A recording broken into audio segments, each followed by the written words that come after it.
చాలా ఈజీగా ఎదుటోళ్ళని కూర్చి తప్పుడు మాటలు మాట్లాడడం ఎవరేం అనరు అనుకోకండి. ఎవరు కూర్చొని చెడ్డ మాటలు మాట్లాడుతున్నప్పుడు ఎవరేం అనరు అనుకోకండి. ఎవరేం అనడం కాదండి, దేవుడు ఖచ్చితంగా చర్యలు తీసుకుంటాడు. నువ్వు ఎలాంటి మాట అన్నా నీకు ఎవరు జవాబుదారి చెప్పాల్సిన అవసరం లేదనుకుంటున్నావు, కానీ దేవుడు ఖచ్చితంగా జవాబు అడుగుతాడు.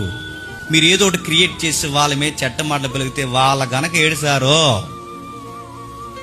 దేవుడు అన్నాడు, రోడ్డుని నాకించేస్తా అన్నాడు. నువ్వు ఎవరినైతే అంటున్నా వ్యక్తి నిన్నేం అనకపోవచ్చు, కానీ నిన్ను మాత్రం బాణంతో కొట్టినట్టు కొట్టి నిన్ను లేకుండా సమాధి చేసే ఒక వ్యక్తి ఉన్నారట. ఆయన ఎవరో తెలుసా? సైన్యములకు అధిపతి యెహోవా. యెహోవా వాగనిస్తాడు, వాగనిస్తాడు, వాగనిస్తాడు, వాగనిస్తాడు, వాగనిస్తాడు. ఆ వాగే నాలికని నిన్ను మళ్ళీ లేకుండా ఆయన కొడతాడట. ఎవడు తనను తాను తగ్గించుకుంటాడో చెప్పండి, వాడు హెచ్చింపబడతాడు. ఇతరులను తగ్గిస్తే నువ్వు